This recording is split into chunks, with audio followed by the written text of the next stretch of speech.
हाम्रा स्वरहरूमा प्रतिबन्ध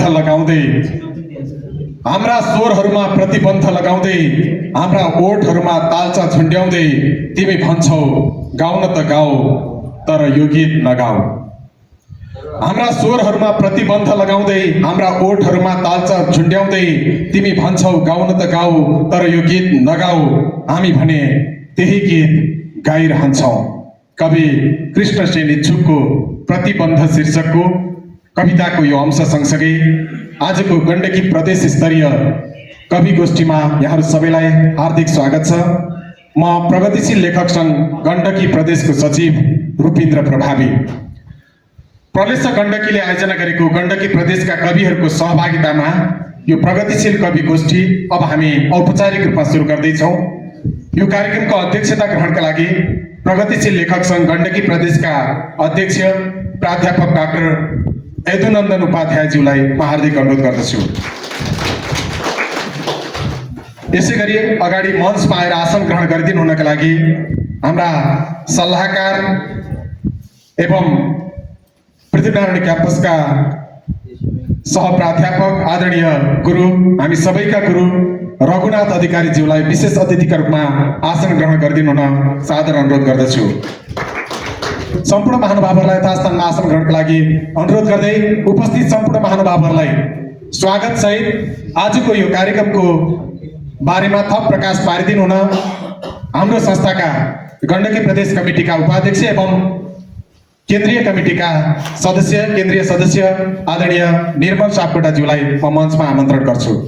हाम्रो निमन्त्रणलाई स्वीकार गरेर यस कार्यक्रममा उपस्थित हुनुभएका सम्पूर्ण प्रगतिशील एवं साहित्य अनुरागी आमन्त्रित यस कार्यक्रममा उपस्थित सबैलाई म प्रगतिशील लेखक सङ्घ गण्डकी प्रदेशको तर्फबाट र म व्यक्तिगत निर्मल सापकोटाको तर्फबाट हार्दिक स्वागत गर्दछु। अब प्रगतिशील लेखक सङ्घले आयोजना गरेको गोष्ठीमा हामीले यो सबै गण्डकी प्रदेशकै सबै जिल्लाकालाई सहभागी गराउनका निम्ति जुन प्रयास गऱ्यौँ त्यसका निम्ति हामी केही आंशिक रूपमा असफल भए पनि धेरै रूपमा सहभागी गराउन सकिरहेका छौँ। यो क्षेत्रगत रूपमा भौगोलिक रूपमा अलिक फराकिलो भएको हुनाले कार्यक्रमहरू गर्दाखेरि अलिक सहजतापूर्वक धेरै कार्यक्रम गर्न अलि अप्ठ्यारो महसुस भइरहेको छ र पनि हामीले यो पहिलो प्रयास गरेका छौँ। यसका निम्ति जे जसरी सहयोग गरिदिनु भयो सबैले आएर यो कार्यक्रममा उपस्थित भइदिनु भएको छ, यसका निम्ति यहाँलाई धन्यवाद दिन चाहन्छु। र हामीले यो मात्रै होइन, अरू थुप्रै कार्यक्रमहरू चाहिँ योजना निर्माण गरेका छौँ। हामीले यहाँका भाषा, संस्कृति र साहित्यको संरक्षण र सम्वर्धनका निम्ति कसरी अगाडि बढ्न सकिन्छ, हामी यहाँका स्थानीय भाषाका साहित्यहरूलाई पनि संरक्षण गर्ने योजना राखेका छौँ। आगामी दिनमा हामी त्यस्ता कार्यक्रमहरू पनि गर्नेछौँ। त्यस कार्यक्रममा पनि हाम्रा निमन्त्रणलाई स्वीकार गरेर हाम्रा कार्यक्रममा सहयोग गरिदिनु हुने अपेक्षा गर्दछौँ। र यो कार्यक्रम गण्डकी प्रदेशका सबै जिल्लाबाट प्रतिनिधित्व गरेर यो कविता वाचन गर्ने कवि गोष्ठी चाहिँ आयोजना गरियो। यो कार्यक्रममा उपस्थित भएर यहाँहरूले जुन शोभा बढाइदिनु भएको छ, कार्यक्रमको अन्तिम समयसम्म रहेर कार्यक्रमलाई चाहिँ सफल पारिदिनु हुन अनुरोध गर्दै फेरि यहाँहरू सबैलाई हार्दिक स्वागत गर्दै मेरो 2 शब्द यहीँ अन्त्य गर्छु। हस्, धन्यवाद। 11 जिल्लामध्ये 8 जिल्लाको प्रतिनिधित्व आज हामी गराउँदैछौँ र उहाँहरूको प्रगतिशील धारका कविताहरू आज हामी सुन्नेछौँ। भनिसक्नु भएको छ कि हामीले थुप्रै कार्ययोजनाहरू बनाएका छौँ। मूलतः गण्डकी प्रदेशलाई कार्यक्षेत्र बनाएर गण्डकी प्रदेशका संस्कृति, भाषा र साहित्यको, त्यो पनि प्रगतिशील धारका साहित्य, भाषा, संस्कृतिको हामी कसरी उत्थान गर्न सक्छौँ, कसरी यसको विकास गर्न सक्छौँ, नयाँ पुस्तासम्म यसलाई कसरी पुर्याउन सक्छौँ भन्ने कार्ययोजनाहरू हामीले निर्माण गरेका छौँ। समय सँगसँगै ती कार्यक्रमहरूलाई पनि यहाँहरूका बिचमा हामी प्रस्तुत गर्नेछौँ। अब भने हामी कार्यक्रमलाई मूल पाटोतर्फ प्रवेश गराउँदैछौँ। अब हामी 8 जना मध्ये पहिलो कविको कविता सुन्ने तर्फमा छौँ। म सुरुमा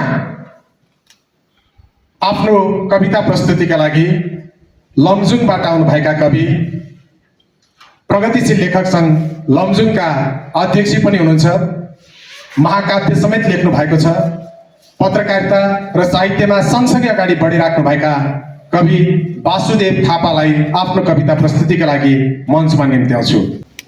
मेरो कविताको शीर्षक छ बेकार बाणी कुदी। हस्ता उच्च विवेक भित्र नभए पाइन्न राम्रो बुद्धि, चर्को झन्झटिलो र कर्कश हुने बेकार बाणी कुदी। बोल्ने मात्र हजार छन् सहजमा, भेटिन्न सम्भावना, धेरै बोल्न सके महान बनिने भन्ने भयो चिन्तना। बोल्नै मात्र सुगा अचम्म धुनमा, मैना चरी बोल्दछ, भित्री ज्ञान र अर्थ छैन फगतै बोलेर के खोल्दछ। आस्था बान विचार शील गतिलो, सिद्धान्तवादी नयाँ सच्चा मार्ग समात्नु पर्दछ भनी संसार फेर्छन् यहाँ।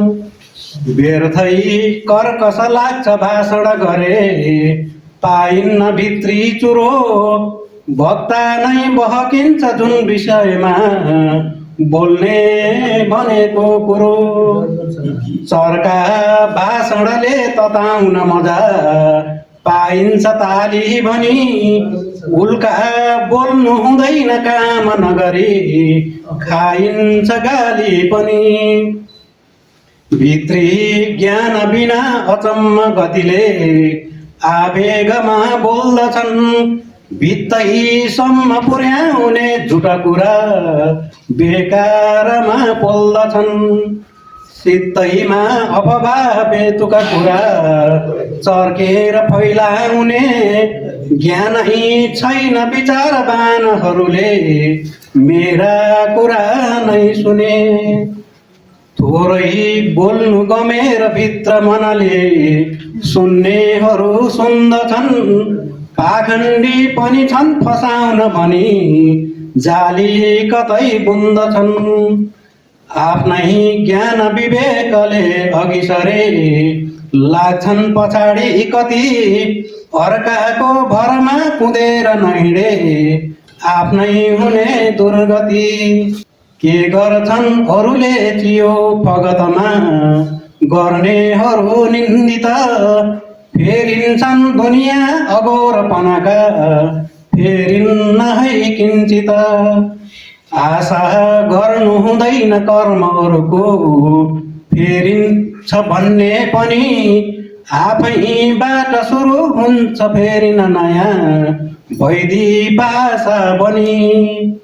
अर्काको करकापले बदलिने मान्छेहरू छन् कति, आफै बोध भएर फेर्न सकिने हाम्रा नयाँ सन्तति। धेरै बकबक गर्दछन् कति यहाँ सिनको नमास्नेहरू, आफै फेरि अचम्म हरकत गरी बेकार दोषी अरू।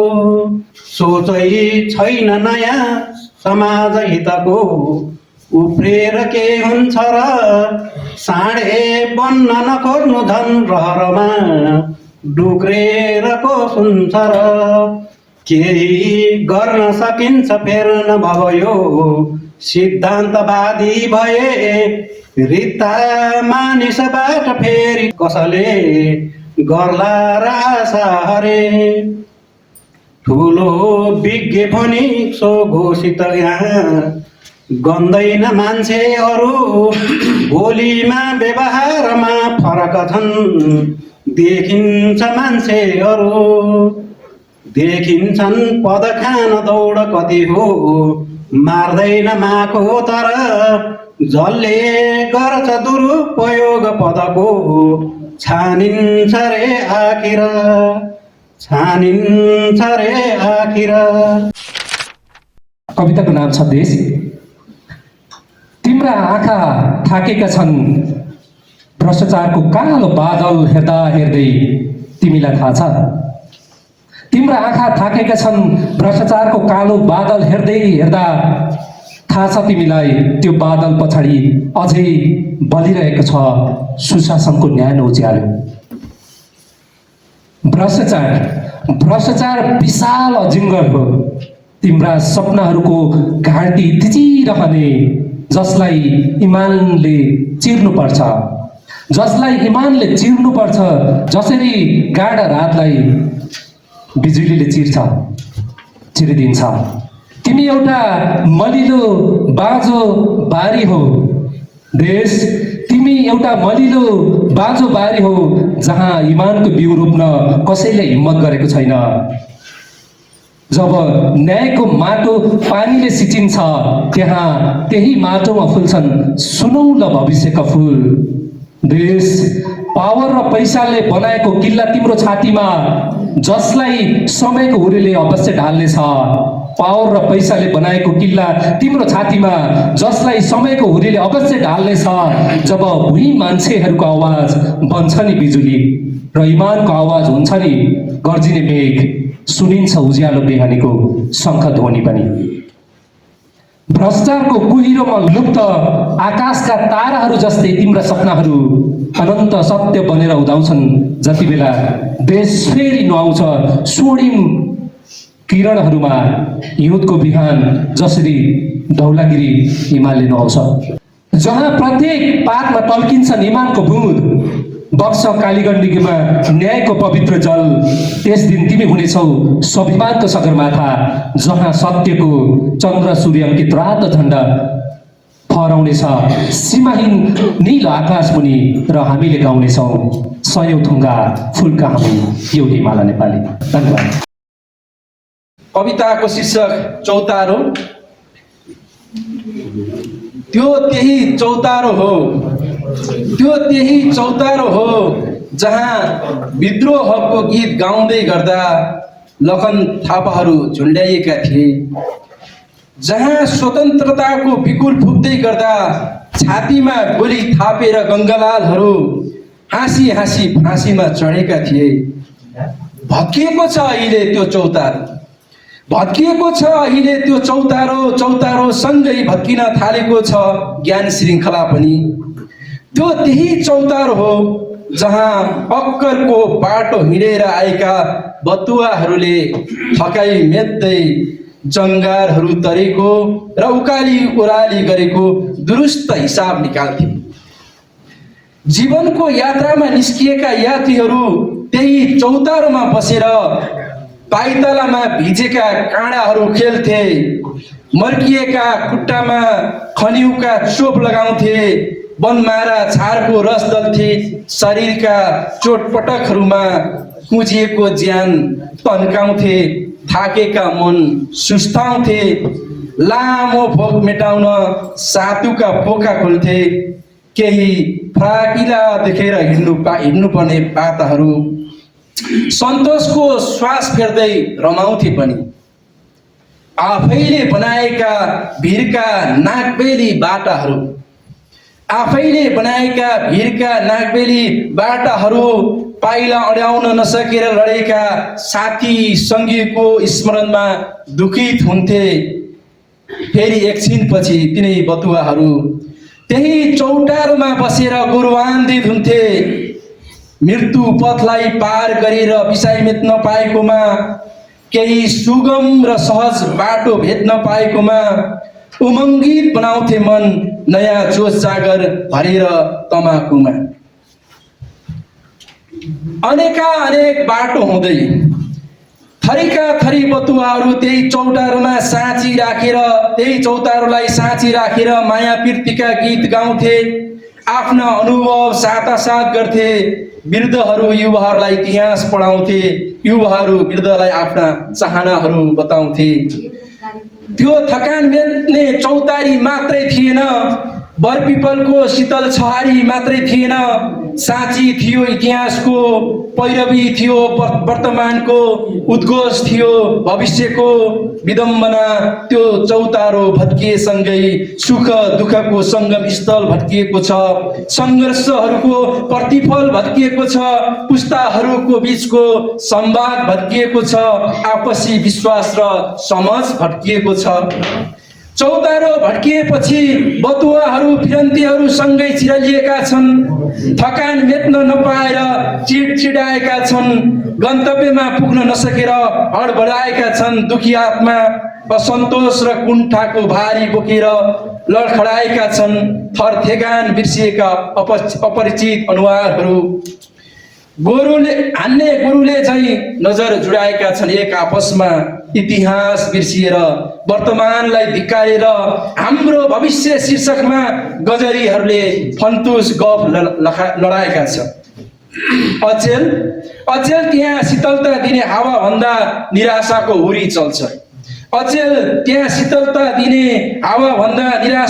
चल्छ। असन्तोषको भारी बोकेर फिरन्तीहरू दुःखको पहाड हेरी बस्छन्। त्यही बसेर गाली प्राण सुनाउँछन् पाखण्डीहरू। ताली बजाउँछन् शिखण्डीहरू। कलियुगका युधिष्ठिरहरूलाई जुवाको खाल बनेको छ सामाजिक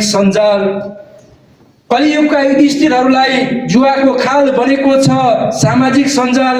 दाउमा थापिएको छ हाम्रो मौलिकता, गौरव र स्वाभिमान। विडम्बना त्यही चौतारीमा बसेर सगरमाथाको उचाइ नाप्ने आँखाहरूले समुद्रको गहिराई छामिरहेका छन्। विडम्बना त्यही चौतारीमा बसेर सगरमाथाको उचाइ नाप्ने आँखाहरूले समुद्रको गहिराई छामिरहेछन्। त्यही चौतारोमा एक असुर देश जलेको देखेर जुङ्गामा ताउ लगाउँदै मुस्कुराउँछ। फेरि त्यही चौतारीमा एउटा फकीर बोलिरहेको छ। हिजोको गौरवमा आजका पौरखहरू मिसाएर भत्किएको चौतारो फेरि चिन्नुपर्छ। इतिहासका तथ्यहरूलाई जोडेर वर्तमानका सत्यहरूलाई थपेर भविष्यको गन्तव्य देखिने गरी हामीले बनाउनै पर्छ एउटा फेरि नयाँ चौतारो, एउटा सुन्दर चौतारो। धन्यवाद, नमस्कार, धन्यवाद। कविताको शीर्षक छ मरेको मान्छे। अति आदर्शवादी मान्छे मरेको हुन सक्छ। ईश्वरलाई माध्यम बनाएर बारा बनाउने मान्छे मरेको हुन सक्छ। मरेको हुन सक्छ आशा नभएको मान्छे। मरेको हुन सक्छ सँगै यात्रा गर्छु भनी विश्वास दिलाएर बिचैमा लपत्र पार्ने मान्छे। धर्मको त्रास फैलाएर अन्यायको खेती गर्ने मान्छे कसरी पो जिउँदो हुन सक्ला र? अपराधीको कवच बनी न्यायको घाँटी निमोट्ने मान्छे कसरी पो जिउँदो हुन सक्ला र? आश्वासनको बिस्कुन फिजारेर अनुयायीलाई भ्रममा राखी आफ्नै दुनो सोझाउने मान्छे कसरी पो जिउँदो हुन सक्ला र? कला दबाएको मान्छे पनि मरेकै हुन सक्छ। सत्य लुकाएको मान्छे पनि मरेकै हुन सक्छ। भिडको पछि दगुर्ने मान्छे पनि मरेकै हुन सक्छ। आफूतिर नफर्किने मान्छे पनि मरेकै हुन सक्छ। ज्ञानको अहङ्कारमा डुबेको मान्छे पनि मरेकै हुन सक्छ। भुइँमा बस्न नसक्ने मान्छे पनि जिउँदो होइन। अरूलाई सुन्न नसक्ने मान्छे पनि जिउँदो होइन। स्वास्तित्वलाई नस्वीकार्ने मान्छे पनि जिउँदो होइन। वचन र व्यवहार भिन्न भिन्नै गर्ने मान्छे पनि जिउँदो होइन। जिउँदो होइन सिद्धान्त र बात रटेर त्यसैलाई बोकेर हिँड्ने मान्छे। जिउँदो होइन सकारात्मकता नदेख्ने मान्छे। जिउँदो होइन बच्चासँग बच्चा र वृद्धसँग वृद्ध हुन नसक्ने मान्छे। प्रेमिकाको शरीर झम्टिने मान्छे त जिउँदो हुनै सक्दैन। श्रीमतीलाई हात उठाउने मान्छे त जिउँदो हुनै सक्दैन। मर्छु कि भन्ने डर पाल्दै बाँचेको मान्छे मरिसकेको हुन्छ। यात्रा गर्दा गर्दै आफैसँग हारेको मान्छे मरिसकेको हुन्छ। एकान्तमा नरमाउने मान्छे कसरी बाँच्न सक्ला र? प्रफुल्ल भएर हाँस्न नसक्ने मान्छे कसरी बाँच्न सक्ला र? बरु बाँच्छु भन्दा भन्दै हाँस्छु भन्दा भन्दै मसान घाटमा घनघोर निद्रामा परेका मान्छेहरू जिउँदा हुन सक्छन्। आशा राख्दा राख्दै बिदा भएका मान्छेहरू जिउँदा हुन सक्छन्। ओ साथी, मसान घाटमा गएर हेर, ती मान्छेको मुटु अझै धड्केका हुन सक्छन्। ओ साथी, आफ्नै मुटुलाई छाम, कतै तिमी पनि मरिसकेका त छैनौ। धन्यवाद। मेरो कविताको शीर्षक छ प्रगति पथका पाइलाहरू। शुभकामना। प्रत्येक बस्तीहरूमा पीडितहरूको मर्म सङ्गाली हर्षण, सत्य कर्तव्य पथमा डटिरहन सकुन् प्रगति पथका पाइलाहरू। सम्झी सहितको सपना हृदयमा एकताको माला हुनौ। मुक्ति यात्रा अठोट अनेकन हन्डरहरूसँग जुझ्दै अगाडि बढ्ने प्रयत्न जारी रहोस्। प्रत्येक क्षणहरू श्रम अनि सङ्घर्षले भरिरहौँ। प्रगति पथको गुरु योजना सम्झी पाइला निरन्तर बढिरहन्। शब्दले न कि कर्मले सङ्गठन मजबुत रहोस्। अन्धकारपछि उज्यालोको प्रतीक्षामा नव योजना आइरहन्। उराट पाखाहरूलाई सुन्दर बगैँचा बनाउने योजना साकार गराउन। कष्टले छटपटिएका जीवनमा राहत फैलाउन। दुःख र पीडाले छटपटिएका ओठहरूमा मुस्कान फैलाउन। हे प्रगति पथका अग्रदूत हो, बढुन् पाइला निरन्तर विजयको दियालो सल्काउन। निर्धर र असहायको जीवनमा कुल्चेर बाँच्नेहरूको षड्यन्त्र र दुस्साहसलाई चकनाचुर बनाउन। विश्वास, आस्था र शान्तिको महलमा कालो पर्दाले छोपेर खुल्लेआम मनपर्दी गर्नेहरूको योजना तुषारापात गराउन। विरोध र ईर्ष्या मगजमा बोकेर समयका परिवर्तनशील फुलहरूमाथि विष छर्ने दुष्प्रयास गर्नेहरूको लस्करलाई चिप्लेटीको चट्टानमा सेलाउन। न्यायको बिगुल बजाउँदै एकैसाथ अघि बढिरहन् प्रगति पथका पाइलाहरू। शुभकामना। मैले वाचन गर्ने कविताको नाम छ एउटी महिलाको साबिती बयान। यति बेला म अदालतको कठघरामा उभिएर वाचन गरिरहेकी छु आफ्नै बकपत्र जलाएकी हुँ मैले मेरै निम्ति लेखिएका कलुषित कानुनका किताबहरू तोडेकी हुँ मैले मेरै पैतालाहरूलाई छेक्न बनाइएका कडादार बन्धनहरू भत्काएकी हुँ मैले छाउपडीको नाममा मेरै लागि पासो थापिएका छाउगोठहरू चुडालेकी हुँ मैले एउटी आइमाई हुनुको नसिहतमा झेल्नु परेका असंख्य जन्जिरहरू। हो हजुर पहिरेकी हुँ मैले परम्पराको नाममा मेरो इन्द्रिणी जीवनबाट जबरजस्ती खोसेर फालिएको मेरो प्रिय रातो रङ। श्रीमान सोचेकी थिएँ गणतन्त्रको मन्दिर बनाएपछि आइमाईले पनि मान्छेको दर्जा पाउँछन्। कलिला मस्तिष्कहरू निर्वाध बाँच्न पाउँछन्। आमाहरू ढुक्कले ल्याउन सक्छन् सुकुनको निन्द्रा। लोकतन्त्रको पाठेघरबाट जन्मिएको एक थान संविधान मेरो पनि हो।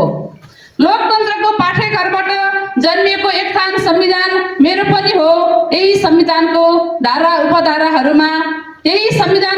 धारा उपधाराहरूमा छोरीहरू पनि सुरक्षित छन् भन्ने तर भ्रममा रहेछु म। सत्ताको भीमकाय आँखाहरूले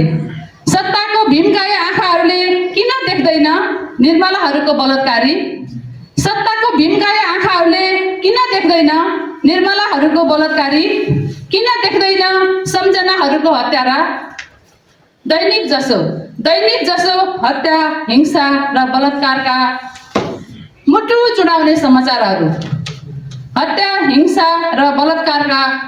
चुडाउने समाचारहरू किन पुग्दैनन् सत्ताको कानसम्म? जज साहेब म मान्छे भएर बाँच्नकै लागि लडेकी हुँ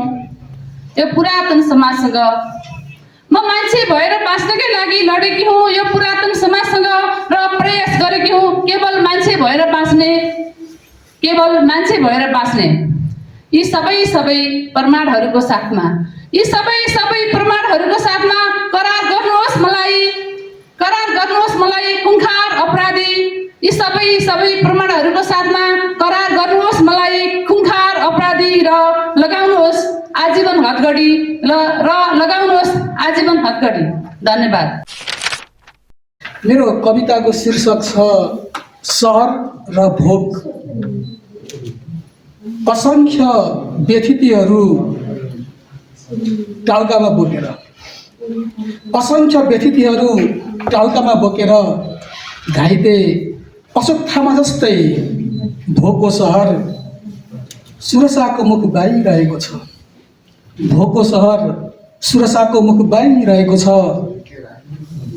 असंख्य भोकाहरू मृगतृष्णा पालेर उसैको मुखमा आहार बनिरहेका छन् लामबद्ध बनेर।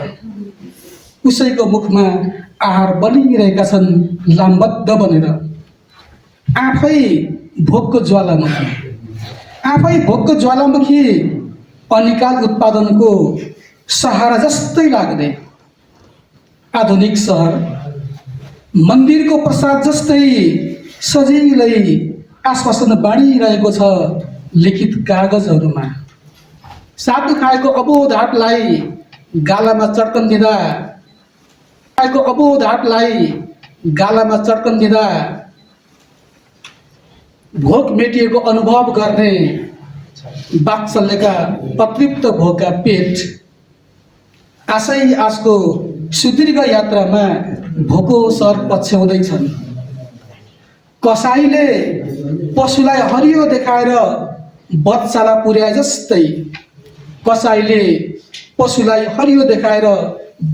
पुर्याए जस्तै सहर तिनलाई बच्चालाई डोर्याइरहेछ। न्याय र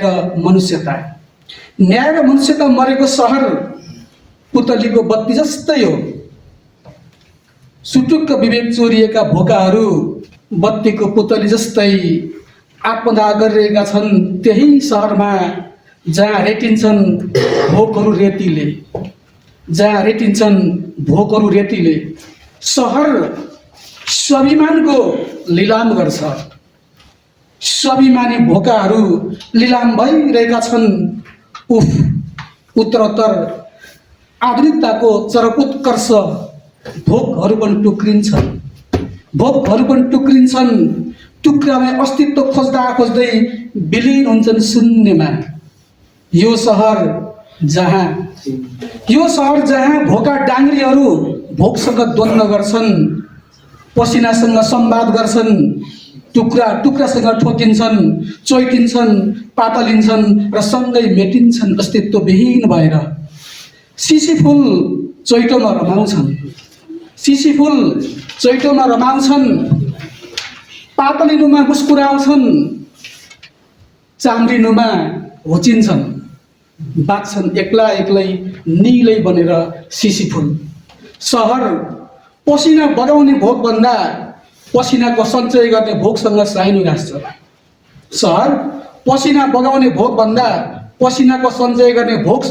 गाँस्छ। माफिया र तस्करसँग उठबस गर्छ यो सहर। दिनमा बाँचेको भ्रम छर्छ, रातमा सहर साँच्चीकै बाँच्छ। सहर छटपटी र क्रन्दनमा जीवन खोज्छ, जीवनमा अज्ञात मृत्यु कस्तो विसङ्गत। सहर छटपटी र क्रन्दनमा जीवन खोज्छ, जीवनमा अज्ञात मृत्यु कस्तो विसङ्गत।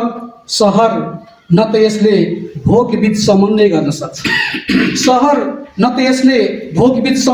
सक्छ, न त भोकहरू आपसमा नै समन्वय गर्छन्। सहर यात्रा गर्छ भोकको पेटको झुन्ड लिएर। भोकहरू एक्लै यात्रा गर्छन् भोको सहरको पछि लागेर। कस्तो असमान छ सहर। आखिर भोक त एउटै हुन्छ, आत्मा हुन्छ। भोकहरू सहर पछ्याइरहेछन्, आफै भोकको सहर बालुवामा ओत खोज्दै मरुभूमिको यात्रा गर्दैछ।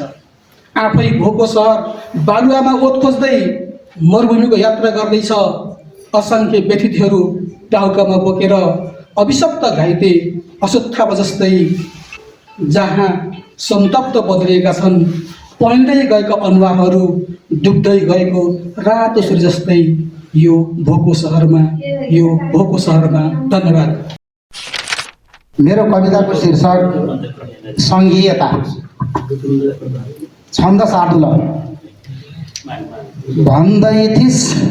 भन्दै थिस पहिचान हुन्छ सबको, राम्रो छ सङ्घीयता। सिङ्गो देश प्रदेश सब चटचटी, मान्छे पर्यो खै कता। आफै आउँछ स्वार्थ नागरिकता, ढटाइस कति। जादु मन्तरको रटान रटना, छाटिस छटाइस कति। जो निर्वाचनको प्रचारण थियो, सन्देश उल्टी गयो। मान्छेका बलिदानका समरका उत्सर्ग उल्टै भयो। काठमाडौँ किन आउँथ्यो घर घरै, आए न त्यो आखिर। आए किन्तु प्रधान पञ्चमुखिया, राजा रजौटै तर। छोई सक्नु भएन मूल्य बढिया, आकाश भेट्ने गरी। कालो वृत्ति बढेर भक्त दुनिया, अस्तित्व मेट्ने गरी।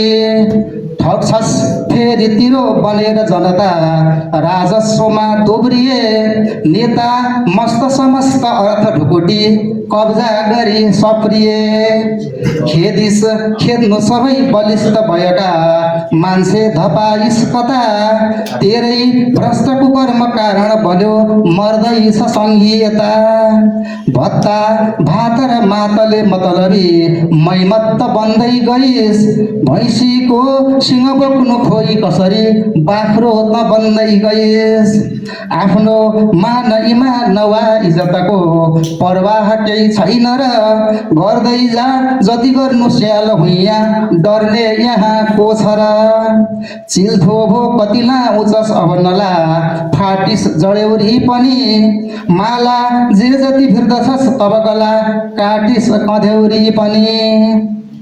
जिस्कन्छस् जब काल सर्पसँगमा, जिस्कन्छ नै। जिस्कन्छस् जब काल सर्पसँगमा, जिस्कन्छ नै। सत्ता बन्दुक नालबाट सहसा, निस्कन्छ नै। थन्किएका हतियार जागृत भए, हेर्छस् उता कि यता।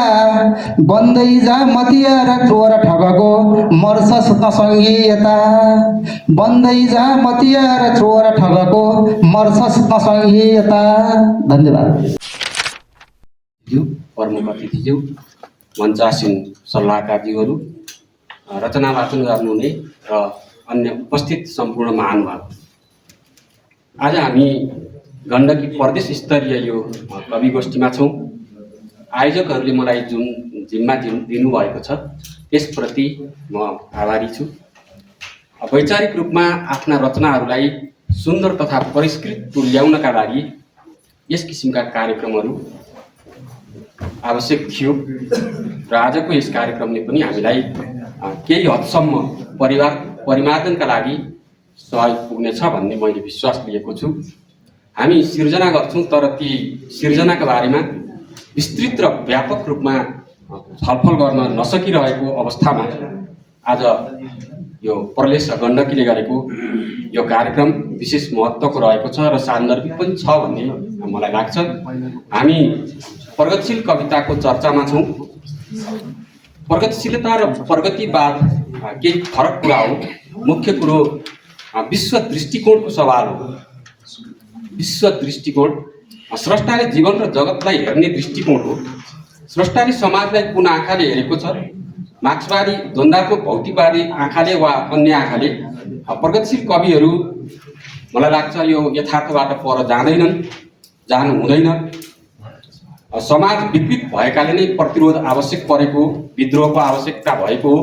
प्रगतिवादी कविले आफ्ना रचनामा जहिले पनि आशावादी चिन्तन व्यक्त गरेको हुनुपर्छ।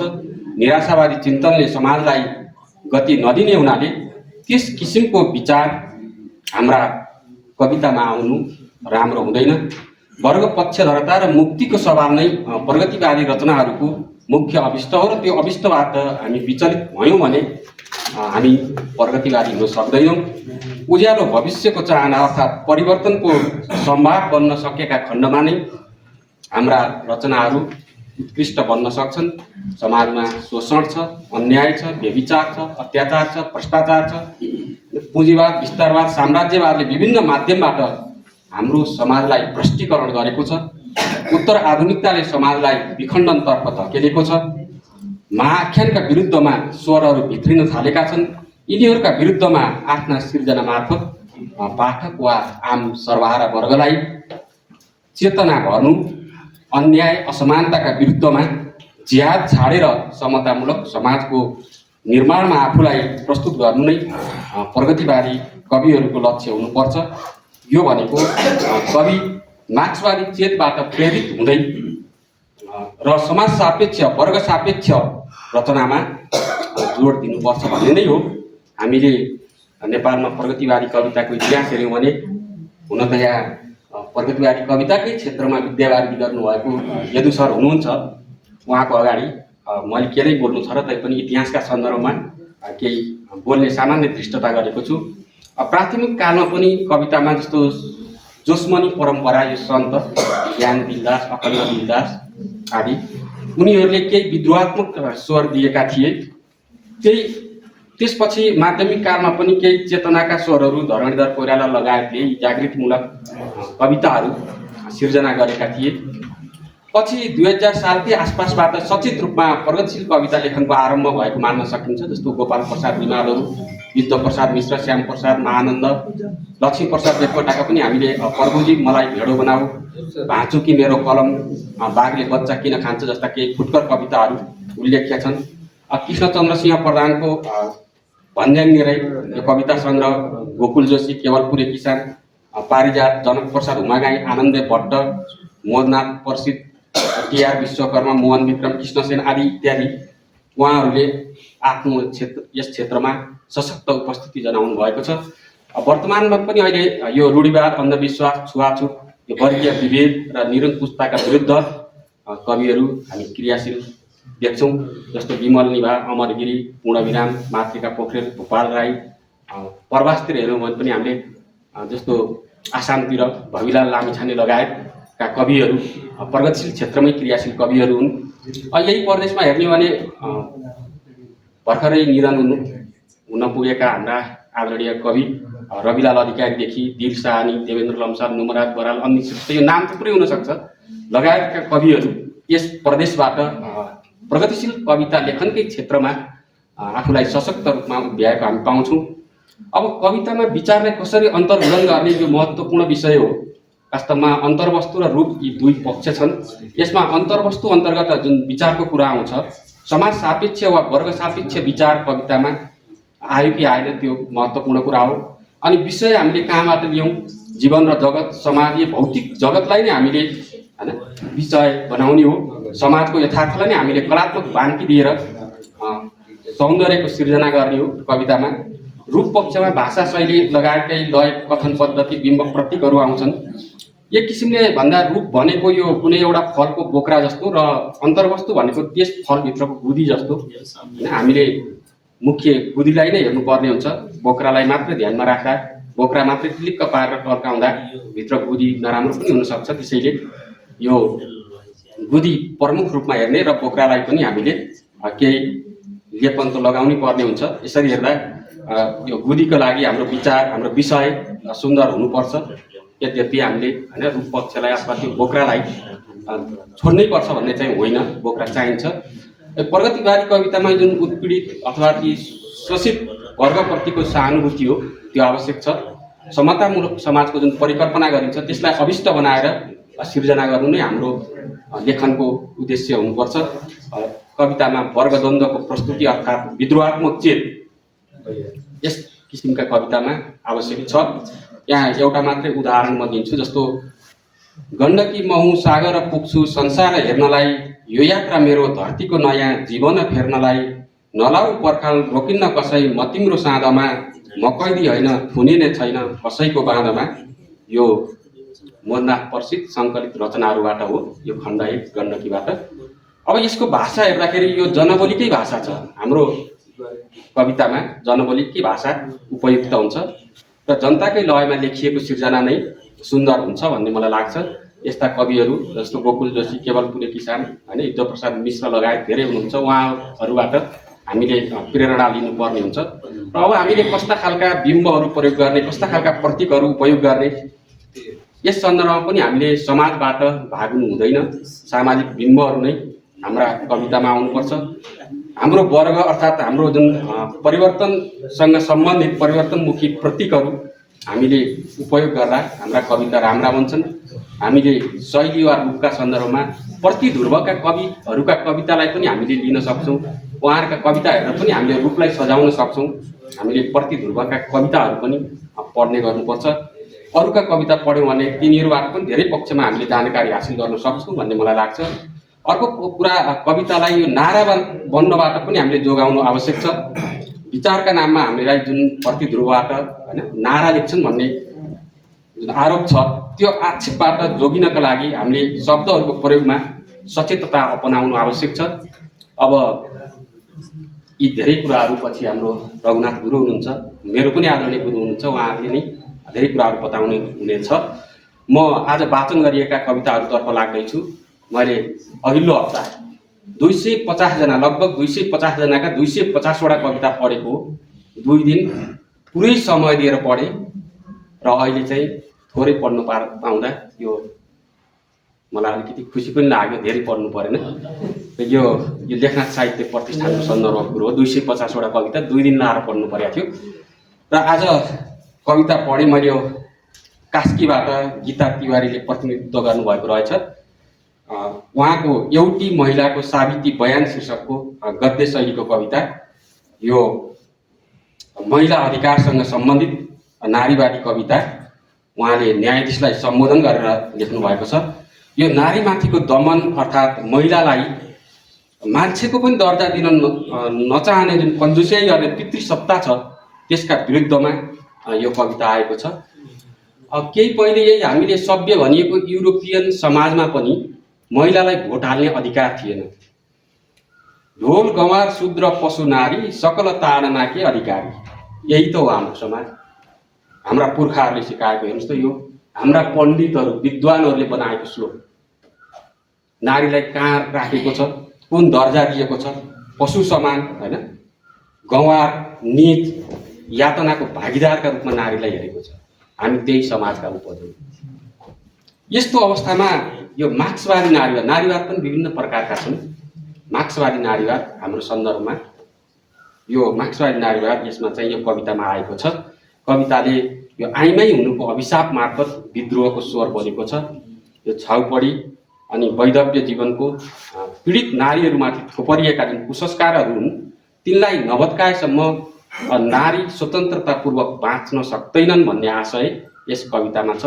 उहाँले यो सम्झना विकदेखि निर्मला पन्तसम्मका समसामयिक बिम्बहरू कवितामा प्रभावकारी रूपमा ल्याउनु भएको छ।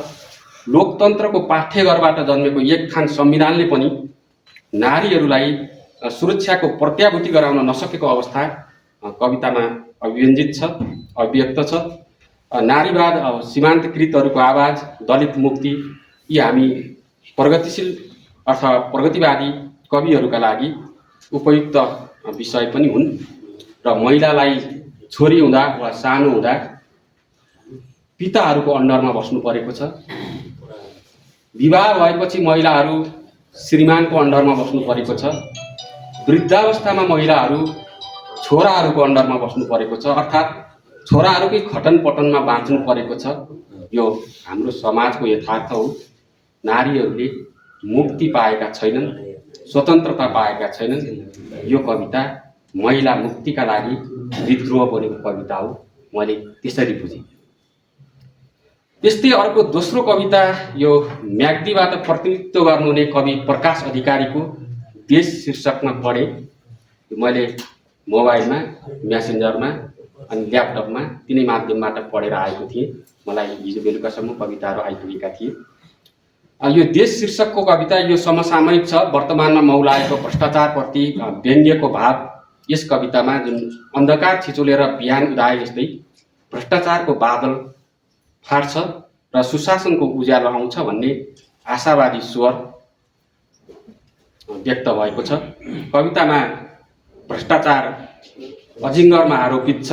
सपनाहरूको घाँटी थिचिरहेछ अजिङ्गर रूपी भ्रष्टाचारले भन्दै कवितामा सुनौलो भविष्यको कामना गरिएको छ। अर्थात् अवश्य पनि जनताका दिन फिर्नेछन् भन्ने आशावादी चिन्तन यसमा छ। सुशासनको न्यानो उज्यालो, इमानको बिउ, न्यायको माटो, समयको हुरी, भुइँ मान्छेको आवाज, बिहानीको शङ्खध्वनि जस्ता प्रगतिशील कविताका लागि उपयुक्त हुने बिम्ब एवं सामाजिक सन्दर्भहरूसँग मेल खाने प्रतीकका कारण यस कवितामा पनि प्रगतिशील स्वर नै आएको छ भन्ने मलाई लागेको छ। मैले पढेको र अहिले सुनेको तेस्रो कविता तनहुबाट युवराज पौडेलको कविताको शीर्षक प्रगति पथका पाइलाहरू यो गद्य संरचनाकै थियो। यसकै अन्तिममा शुभकामना शीर्षकका 2वटा सार्वल विकृत छन्दका 2 श्लोक थिए। यो गद्य कविता अलिक अविधा अर्थको छ। यसमा लाक्षणिकता अर्थात् व्यञ्जनात्मकता घनीभूत रूपमा आउन सकेको छैन। केही कमजोर महसुस हुन्छ। कवित्वलाई अझै प्रबल बनाउनु पर्ने आवश्यकता देखेको छु मैले। कविता सरल छ, सामान्य प्रकृतिको छ। शास्त्रीय छन्दका जुन 2 श्लोक थिए त्यसमा छन्द भङ्ग छ। ध्वन्यात्मक अनुगुञ्जन पनि अलिक कमी हो कि जस्तो मैले महसुस गरेँ। मलाई लागेको कुरो के हो भने युवराजजीले काव्यिक क्षेत्रमा अझै बढी साधना गर्नु आवश्यक छ। अर्को कविता मैले पढेको थिएँ नवलपुरबाट। यो गद्य कवितामा मैले अहिले सुने मध्येमा सर्वोत्कृष्ट कविता त्यही नै थियो। त्यहाँका बिम्बहरू, त्यहाँका प्रतीकहरू मन छुने खालका थिए। यद्यपि नवलपुरबाट त्यो करुण लम्साल भन्ने कविले पठाउनु भएको, उहाँ उपस्थित हुनु भएन। उहाँको कविताका बारेमा म बढी बोलिनँ। एउटा दुईटा शब्द त्यहाँ केही अप्ठ्यारा खालका शब्दहरू पनि थिए, तर त्यो कविता सुन्दर थियो। यदि तपाईँहरूले सुन्न चाहनुहुन्छ भने कविता मसँग छ। यो पछि हाम्रो सञ्चालकज्यूसँग सम्पर्क गर्नुभयो भने उहाँले सुनाइदिनु पनि होला। र अर्को कविता राजकुमार निरञ्जन, उहाँ पर्वतका कवि हुन्छ। मरेको मान्छे भन्ने यो गद्य शैलीकै कविता थियो। कवितामा मान्छे कर्मशील बन्नुपर्छ भनिएको छ। आशावादी भएन भने जिउँदो मान्छे पनि मरेतुल्य हुन्छ भन्ने आशय कवितामा छ। सँगै यात्रा गर्छु भने बिचैमा अलपत्र पारेर हिँड्ने मान्छेहरूप्रति व्यङ्ग्य छ। धर्मको त्रास फैलाएर अन्यायको खेती गर्ने मान्छेहरू, आश्वासनको बिस्कुन छरेर जनतालाई भ्रममा राख्ने मान्छेहरू, धर्मको आडमा अन्यायको खेती गर्ने मान्छेहरू, यी सबै बाँचे पनि मरेतुल्य नै हुन् भन्ने आशय कविताको छ। यो क्रान्तिप्रतिको चाह वा क्रान्ति भाव त्यति प्रबल देखिँदैन। कविता सरल छ। मैले यो राजकुमार निरञ्जनका बारेमा यति बोलेँ। अर्को बागलुङका कवि लाल थापा रितम्बरा, यो चौतारो कविता, यो पनि गद्य शैलीकै कविता हो। यहाँ चौतारो भनेर देशलाई सङ्केत गरिएको छ। यही देश अर्थात् नेपाल। कवितामा देशभक्तिको भावना प्रबल छ। आज चौतारो भत्किएको छ भन्दै कविले यो पारिवारिक विखण्डन, छिन्न भिन्न समाज र राष्ट्र नै विच्छेद भएको अवस्थालाई सङ्केत गरेका छन्। राष्ट्रकै नवनिर्माणमा लाग्नुपर्ने भाव यस कवितामा छ। कवितामा केही अनावश्यक शब्दहरू अर्थात् शब्दहरूको ओहिरो थुपार्नाले भाव केही खजमजिएको अवस्था पनि छ। विचारणीय पक्ष के हो भने हामीले हाम्रा कवितामा पूर्वापर क्रम मिलेको छ कि छैन त्यो आफै पनि मूल्याङ्कन गर्न सक्छौँ। अनि कविता अलिक सूत्रात्मक हुनुपर्छ। हामीले कवितालाई लम्ब्याउन थाल्यौँ भने त्यो निबन्धतिर जान्छ अथवा त्यसले खण्डकाव्यको माग गर्छ। त्यसैले यो संक्षिप्ततामा व्यापकता यो राम्रो कविताको लक्षण पनि हो। कविहरूले यसमा पनि अलिकति मनन गर्नु आवश्यक छ। उही फलामलाई खारेर इस्पात बनाए जस्तो अथवा दही मथेर नौनी निकाले जस्तै हो कविता। मैले यस कविताको बारेमा पनि यहाँभन्दा बढी बोलिनँ। यसपछिको अर्को कविता स्याङ्जाका कवि अनन्त अर्यालको सहर र भोग शीर्षकमा रहेको मैले पढेँ। यो गद्य कविता नै हो, भर्खरै सुनाउनु पनि भयो। यस कवितामा माफिया र तस्करहरूसँग उठबस गर्ने सहरिया विसङ्गत जीवनको चिरफार गरिएको छ। मानवता र न्याय मरेको सहरमा स्वाभिमानको लिलाम हुने गरेको छ भन्दै कविले आधुनिकता र सभ्यताका नाममा मान्छे एक्लिँदै गएका प्रति चिन्ता जाहेर गरेका छन्। कवितामा पसिनाको मूल्यको खोजी गरिएको छ। असमानताको विरोध छ, विदेश पलायनप्रतिको चिन्ता छ, पीडा छटपटी र क्रन्दनका बीच जिजीविसाको चाहना छ। यहाँ घाइते अश्वत्थामा, सुरसाको मुख जस्ता पौराणिक बिम्बहरूले कवितालाई बलशाली बनाउने प्रयत्न गरेका छन्। सहरिया व्यथिति र मनुष्यत्व गिर्दै गएको अवस्थालाई सङ्केत गरिएको यो कवितालाई पनि मैले प्रगतिशील कविताकै रूपमा लिएको छु। यी 7वटा गद्य संरचनापछि 2वटा 6वटा भनौँ 6वटा यी गद्य संरचनाका कविताहरू हामीले सुन्यौँ। त्यसपछि 2वटा शास्त्रीय छन्द, शार्दूल विकृति छन्दका कविताहरू यहाँ आए। यो एउटा सङ्घीयता शीर्षकको कविता यो गोर्खाका कवि रामप्रसाद खनालले लेख्नु भएको। यसमा राजनीतिक अवसरवाद मौलाउँदै गएकोमा चिन्ता छ, बलिदानको दुरुपयोग भएकामा चिन्ता छ, कालो बजारी, महँगी, भ्रष्टाचार आदिको विरोध छ, नेता र शासक वर्गको भ्रष्ट चरित्रमाथि व्यङ्ग्य छ, सङ्घीयता थेग्न नसकिने पो हो कि भन्ने चिन्ता आशंका यहाँ छ।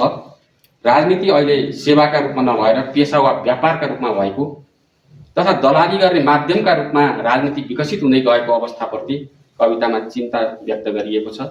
घर घरमा सिंहदरबार, यो भनाइप्रति कवितामा व्यङ्ग्य छ। आज देश सङ्घीयतामा गइसकेको अवस्थामा पनि गणतन्त्रको प्राप्तिपछि पनि दलका नेताहरूले जनतालाई रैतिनै ठानेका छन्।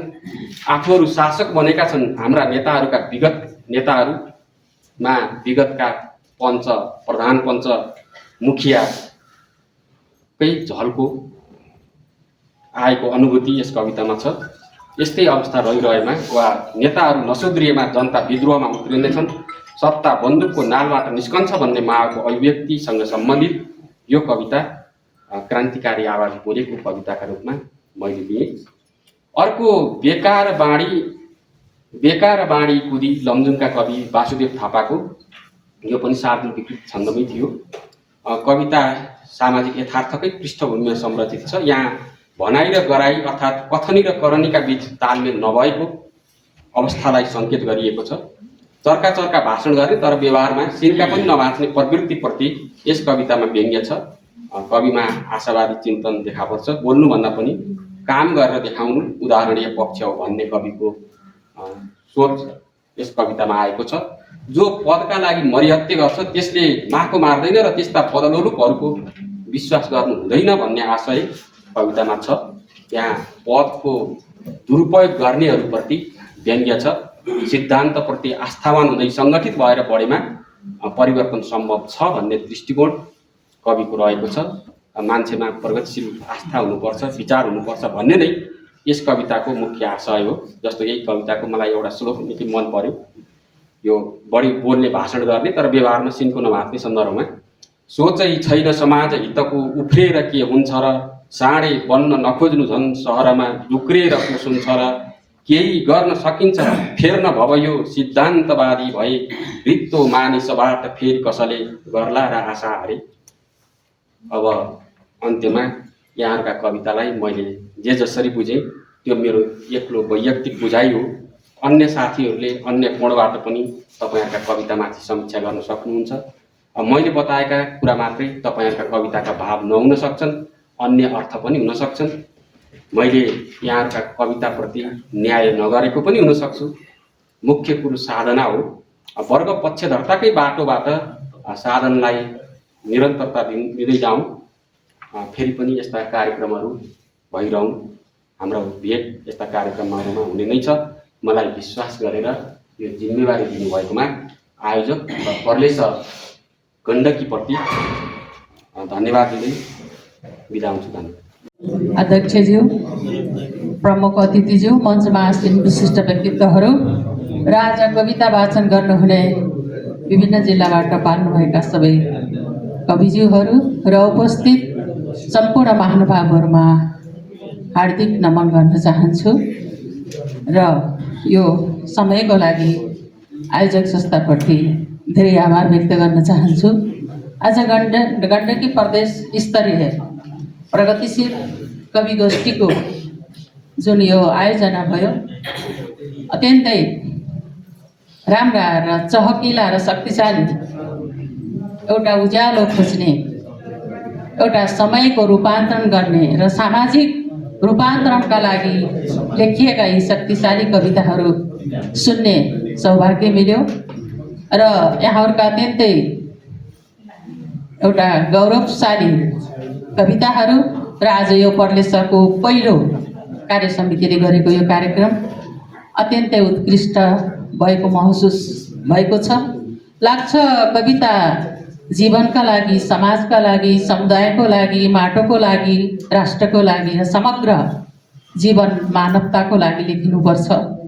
कविताले उज्यालो खोज्नुपर्छ र कविताले एउटा भोलिको एउटा राष्ट्रको एउटा धेरै एउटा दुखेको माटोको कथाहरू बोल्नुपर्छ र आज ती यस्ता शक्तिशाली कविताहरू यहाँ सुनियो। सायद कविताले हाम्रो समग्र जीवनको आत्माको जहाँ हेपिएका चेपिएका र एउटा माटोको एउटा दुखाइको आवाज बोल्नुपर्छ। सायद यही कामनाका लागि, उद्देश्यका लागि यो आज कवि गोष्ठीको आयोजना भयो। यसमा सुन्ने अवसर पाएँ, साक्षीको बस्ने अवसर पाएँ, अत्यन्तै खुसी लागेको छ र आगामी दिनमा पनि यस्तै कार्यक्रमको निरन्तरता होस् र कविताको उज्यालो, कविताको शक्ति यसरी नै अगाडि बढोस् भन्दै म बिदा हुन चाहन्छु। हस्त धन्यवाद। मञ्चमा आसीन अतिथिज्यूहरू र सम्पूर्ण ठाउँबाट, जिल्लाबाट आउनुभएका कविता वाचन गर्न आउनुभएका कवि प्रतिनिधिहरू र कवितालाई श्रवण गर्नको लागि यहाँसम्म आउनुभएका सम्पूर्णलाई म हार्दिक नमन गर्न चाहन्छु। आज गण्डकी प्रदेशले सम्भवतः पहिल्यैचोटि यो प्रदेश स्तरीय कविता गोष्ठीको आयोजना गरेको छ। कविता आफैमा गहन विषय हो। कविता बाटोमा लेखिने विषय होइन, कविता रोदी घरमा गाउने विषय पनि होइन, कविता छलफलमा चिया गफ गर्ने विषय पनि होइन, कविता गम्भीर विषय हो। एउटा कविता लेख्न महिनौँ लाग्न सक्छ, एउटा कविता लेख्न युगौँ लाग्न सक्छ। हामीले कवितालाई कम आँक्नु हुँदैन। कविताको आफ्नै स्थान छ, कविताको आफ्नै भाषा छ, कविताको आफ्नै लय छ, कविताको आफ्नै शक्ति छ। यसलाई पहिचान गरेर कविता लेख्नु, कलम चलाउनु, भाषाको सेवा गर्नु सबैभन्दा गहन विषय हो जस्तो मलाई लाग्छ। त्यसैले प्रगतिशील लेखक सङ्घ गण्डकीलाई म हार्दिक आभार व्यक्त गर्न चाहन्छु। केन्द्रले पनि अहिले साहित्यका विभिन्न विधाहरूको सम्पादन र प्रकाशन गरिराखेको छ र धेरै लामो समय अगाडि 2007-08 साल 6-7 सालतिर स्थापना भएको प्रगतिशील लेखक सङ्घ अहिले लामो समयसम्म आइपुग्दा पनि यसको आफ्नै घर छैन, यसको आफ्नै जग्गा छैन। हामीले गोजीबाट उठाएर आफ्ना साहित्यिक यात्राहरूलाई अगाडि बढाइराखेका छौँ। त्यसको अलावा हामीले बेला बेलामा सङ्घ सङ्गठनको तर्फबाट, जिल्लाको तर्फबाट हामीले आफ्ना मुखपत्रहरू निकालिराखेका छौँ। त्यो साहित्यको क्षेत्रमा कम भइराखेको छ। त्यसैले यस्ता सङ्घ संस्थालाई राज्यले केही बजेट छुट्याइ दिएर कार्यक्रमहरूको चाहिँ अलिकति विस्तार गर्नलाई सहयोग पुर्याइदिए सुन्न सुगन्ध हुन्थ्यो। त्यो हामीसँग छैन। हामीले कविता यात्रा अगाडि बढाउँदा आफ्नै खर्चले, आफ्नै हिक्मतले अगाडि बढाइराखेका छौँ। त्यसैले अब यो संस्थाको भवन बनाउनको लागि केन्द्रले एउटा नीति लिएको छ। सम्भवतः यस 2-4 वर्षमा त्यो सम्भावना पुरा हुन्छ कि जस्तो छ। त्यसैको लागि अहिले हामी खटाइमा छौँ र निकट भविष्यमै प्रदेश केन्द्रले पश्चिम कञ्चनपुरमा आफ्नो परिषदको बैठक सम्मेलन गर्दैछ। त्यसमा सम्पूर्ण साथीहरूलाई त्यसमा सहभागी हुन म हार्दिक अनुरोध गर्छु। चाँदनी दोधारा अनि हाम्रो पश्चिमको शुक्ला फाँट वन्यजन्तु आरक्षको समेत अवलोकन गर्ने अवसर भएको हुनाले त्यो कुरा पनि यहाँ प्रदेशका साथीहरूलाई म भन्न चाहन्छु। यहाँहरूले आफ्नो समय मिलाउनु होला। फागुनको फागुनको महिनामा त्यो आयोजना हुँदैछ। त्यसैले यो यस्ता कार्यक्रमहरू राखेर हामीले मान्छेलाई अनुशासित बनाउने, मान्छेलाई प्रगतिशील बनाउने, अग्रगामी बनाउने, परिवर्तनमुखी बनाउने र आफ्नो सभ्यता र संस्कृतिलाई चिन्ने, इतिहासलाई उजागर गर्ने कार्यक्रमको थलो हो यो। त्यसैले यस्ता कार्यक्रमहरू भइराख्नुपर्छ। प्रदेशलाई म केन्द्रको तर्फबाट र मेरो आफ्नो तर्फबाट प्रदेशको गण्डकी प्रदेशलाई म हार्दिक आभार व्यक्त गर्छु, शुभकामना भन्छु र निरन्तर अगाडि जानको लागि अझै अवसर मिलोस् त्यो पनि कामना गर्दछु। र धेरै कुराहरू भन्नुभन्दा पनि अहिले हामी खटेर आफ्ना भावनाहरू, विचारहरूलाई एउटा अभिव्यक्तिको माध्यमबाट समाजलाई दिनु, समाजबाटै लिएर समाजलाई नै दिने यो साहित्यको हो। साहित्य कलाको लागि होइन, साहित्य समाजको लागि हो, साहित्य परिवर्तनको लागि हो, साहित्य भाषा कला संस्कृतिको उन्नतिको लागि हो। यो कुरो चाहिँ यहाँहरूले पक्कै नै बुझ्नु भएको छ। शान्त सुखाएको लागि लेखेर केही पनि हुँदैन। मैले के लेख्दैछु, मैले किन लेख्दैछु, मैले कसका लागि लेख्दैछु, लेखेर के हुन्छ भन्ने कुराहरू मनन गर्नु आजको हाम्रो कर्तव्य हो। त्यसैले अग्रज साहित्यकारहरूलाई हामीले सम्मान गर्दै आउने पुस्तालाई हामीले अनुभवी बनाउँदै हामीले उनीहरूलाई अभ्यास गराउँदै यो साहित्यको विकास गर्नुपर्नेछ। त्यसैले कविता सुन्दा सिम्पल जस्तो, साधारण जस्तो भए पनि कविता गम्भीर विषय हो, गहन विषय हो। त्यसैले कवितालाई खेलाँची नगरौँ, कवितालाई एउटा व्यक्तिवादी अनि एउटा निराशामुखी नबनाऊ। कविताले देश बनाउँछ, कविताले राष्ट्र बनाउँछ, कविताले मित्रता बढाउँछ, कविताले सबै अन्याय अत्याचारको विरोध गर्छ, कविताले सुन्दर समाजको निर्माण गर्छ। त्यसैले यस्ता कार्यक्रमहरू फेरि पनि गर्ने प्रेरणा मिलोस् भन्दै म आफ्ना शुभकामनाका शब्दहरू यही बिसाउँछु। धन्यवाद। सल्लाहकारज्यूहरू र विभिन्न जिल्लाबाट पाल्नुभएका कविज्यूहरू र सहभागी सम्पूर्ण कवि तथा काव्य मनहरू सबैमा मेरो अभिवादन छ। सर्वप्रथम म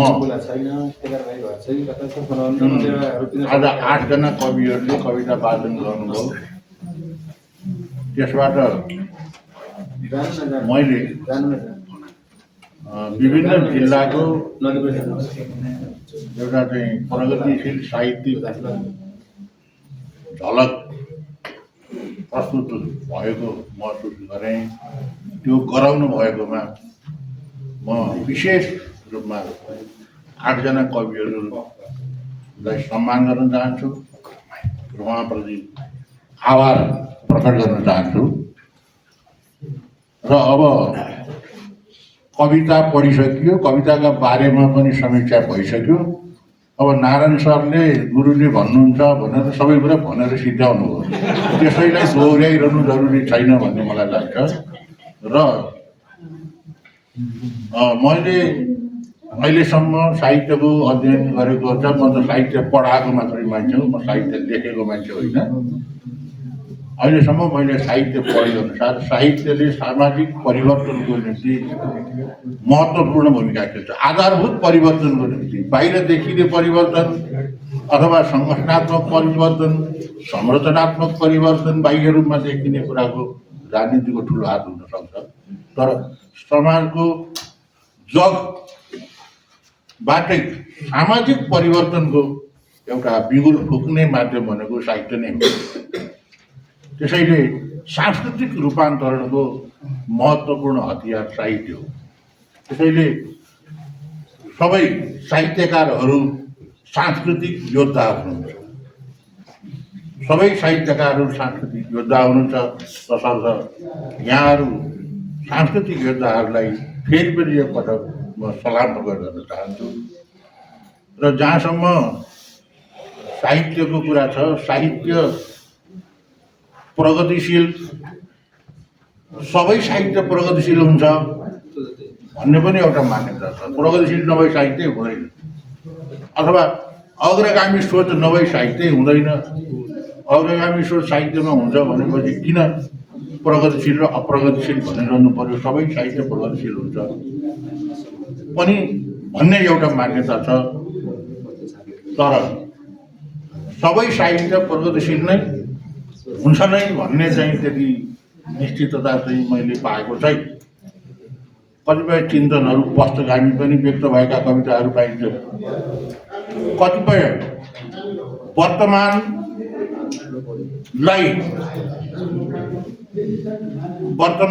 समाजको वर्तमान स्थितिलाई अपव्याख्या गरेर विद्रूपीकरण गरिएका रचनाहरू पनि भेटिन्छन्। तर प्रगतिशीलताले, साहित्यमा हुने प्रगतिशीलताले समाजमा रहेका विकृति विसङ्गतिहरूको उल्लेख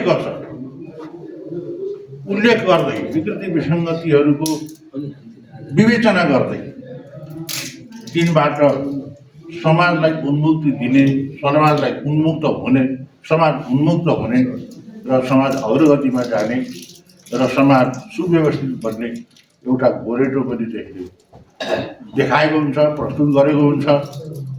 त्यो अग्रगामी चिन्तनलाई उसले समातेको हुन्छ र नारायण सरले भनिसक्नुभयो कि वर्गीय पक्षधरता पनि साहित्यको एउटा विशिष्ट गुण हो र त्यो प्रगतिशील साहित्यको विशेषता हो। अब यो वर्गीय पक्षधरता कनी ल्याउने पक्षधरता होइन। वर्गीय पक्षधरता पनि कविमा त स्वतः आउन सक्नु पर्यो। तपाईँहरूमा स्वतः वर्गीय पक्षधरता आयो भने ती कविता पढ्दा हामीलाई पनि मजा लाग्छ।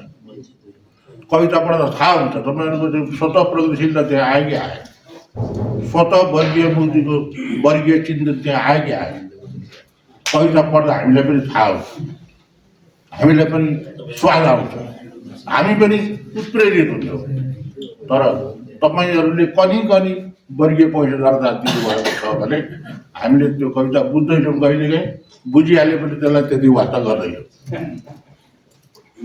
सामान्य पाठकका दृष्टिकोणले मैले यहाँका समक्ष यति नै कुरा राखेँ।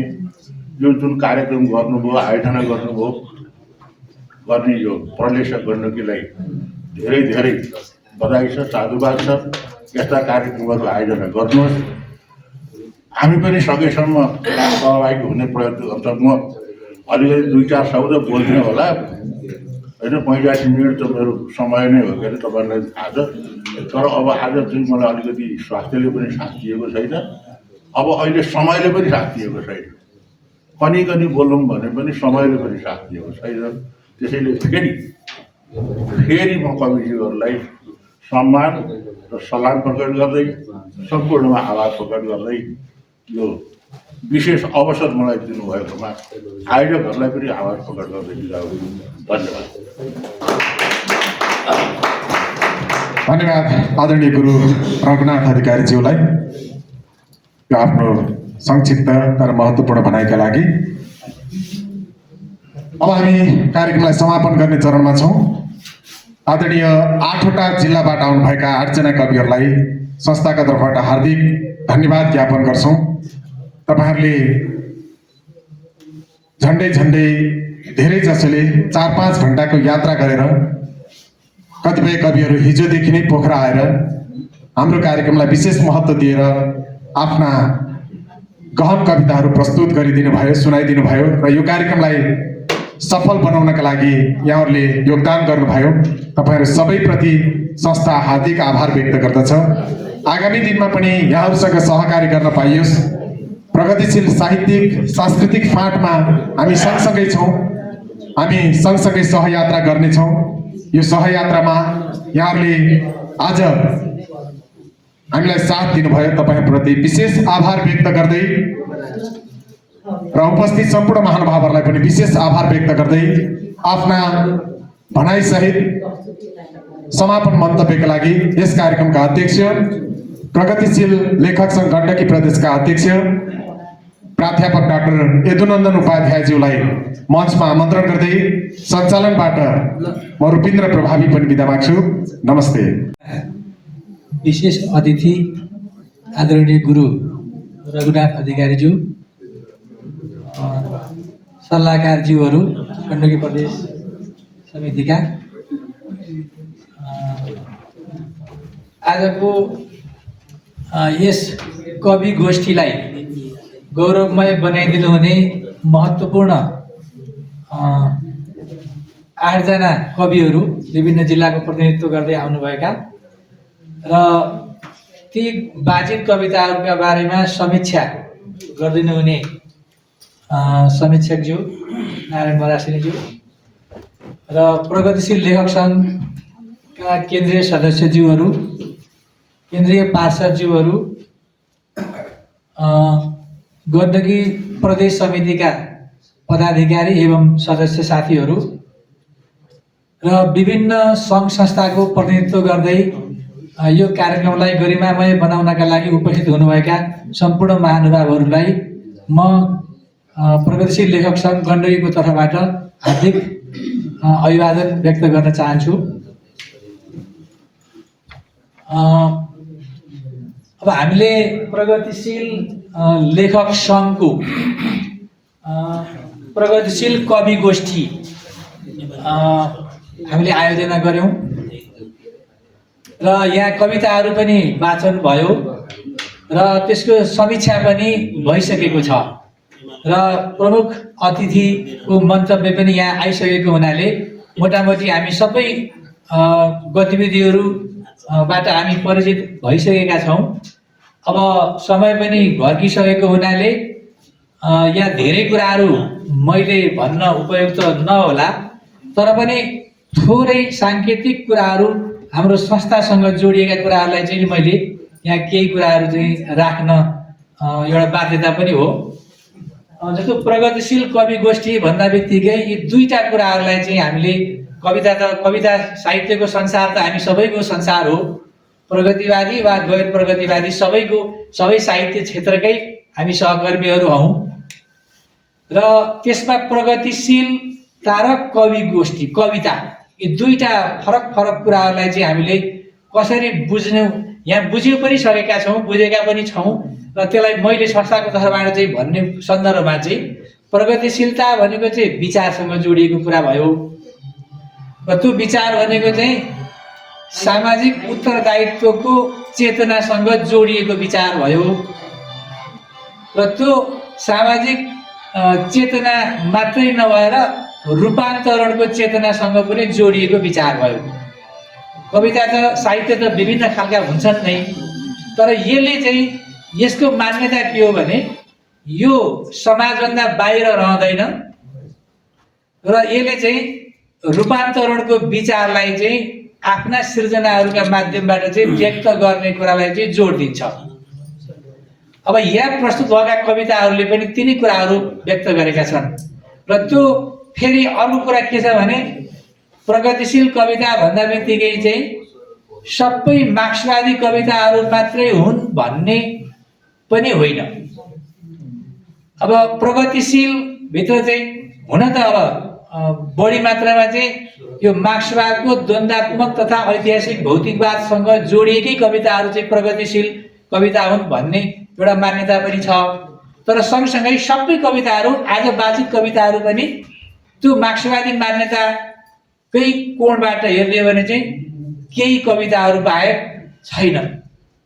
त्यसो हुँदा चाहिँ प्रगतिशील कविता, अब हाम्रो यो प्रगतिशील लेखक सङ्घले चाहिँ जोड्न खोजेको कुरो के हो भने सामाजिक यथार्थहरूलाई चाहिँ प्रकट गर्ने। जस्तो भनौँ न, अन्धविश्वासको पक्षमा कोही कविले कविता लेख्छ र त्यो प्रगतिशीलै हुन्छ। भेदभावका पक्षमा कसैले भेदभावलाई कसैले ठिक ठान्छ र नारीको उत्पीडनको समर्थन कुनै कविले गर्छ र तर समयको सन्दर्भमा चाहिँ कसैले गर्न सक्छ। जस्तो चाहिँ प्रकारान्तरले घुमाउरो तरिकाले चाहिँ त्यो कुरो आएको हुनसक्छ। भानुभक्तका कवितामा चाहिँ त्यतिखेर अब यो बुहारीलाई चाहिँ हेपेर कविता लेखे भानुभक्तले भन्दाखेरि चाहिँ त्यो त्यतिखेरको चेतनासँग जोडिएको कुरा पनि हो, तर कम्तीमा भानुभक्त परिवारभित्र त पसे नि। हाम्रो आफैले बाँचेको जीवनका बारेमा उनले केही कुरा त लेख्न खोजे नि, त्यो त्यसको सकारात्मक पक्ष हो भन्ने मलाई लाग्छ। र त्यसो हुँदाखेरि चाहिँ भेदभावका विरुद्धमा, शोषणका विरुद्धमा जोसुकै कविले कविता लेख्न सक्छ, तर त्यो कविता प्रगतिशील हुन सक्छ। तर प्रगतिशील अब हाम्रो पारिभाषिक सन्दर्भमा चाहिँ हामीले भन्दाखेरि चाहिँ यो वामपन्थी विचारधारासँग जोडिएका कविहरूलाई चाहिँ हामीले प्रगतिशील भन्छौँ। र यो प्रगतिशील र प्रगतिवाद मार्क्सवादसँग जोडिएकै मार्क्सवादी मान्यतालाई हुबहु मान्ने चाहिँ प्रगतिवादी भयो। तर चाहिँ प्रगतिशील भनेको चाहिँ यो यथार्थको आलोचना गर्ने सबै कविहरू चाहिँ प्रगतिशील हुन्छन्। अब जस्तो आफ्ना जस्तो व्यक्तिका आफ्ना निजी आग्रहहरू हुन सक्छन्, निजी कुण्ठाको अभिव्यक्ति साहित्यमा हुन सक्छ, तर त्यसलाई चाहिँ हामीले प्रगतिशील भित्र राख्दैनौँ।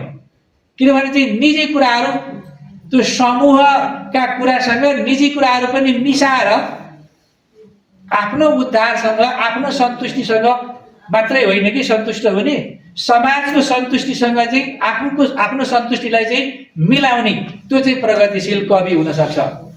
आफ्नो उद्धार, आफ्नो सुधार, आफ्नो परिवर्तन, आफ्नो जीवनको परिवर्तन, सामाजिक आर्थिक समृद्धिको कुरालाई व्यक्तिगत समृद्धिको कुरा होइन, समूहको समृद्धिसँग आफ्नो व्यक्तिगत कुरालाई चाहिँ परित्याग गर्ने, त्यो विचार चाहिँ प्रगतिशील विचार हो। र त्यस्तो विचारलाई चाहिँ हामीले प्रगतिशील साहित्यको दायराभित्र नै राख्छौँ।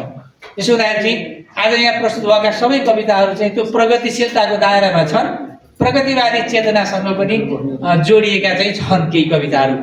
र यो मान्यता मैले यहाँ यो विचारसँग जोडिएको, सामाजिक चेतनासँग, समाजलाई सचेत बनाउने कुरासँग जोडिएको कुरा हो।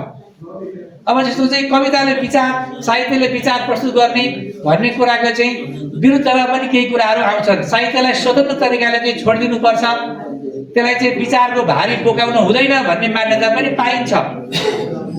तर विचारको सचेत हो नि त, साहित्यकार त सचेत हुन्छ नि, समाजप्रति सचेत हुन्छ नि। अब त्यो विचारको भारी नबोकाउने कुराले चाहिँ अस्ति हाम्रो चाहिँ सिंहदरबार जल्यो नि, अदालत जल्यो नि, राष्ट्रका मूल धरोहरहरू, राष्ट्रको प्रतिनिधित्व गर्ने प्रतीक संस्थाहरू चाहिँ जल्यो नि। त्यो विचार नभएको भिडले जलाएको कुरा हो।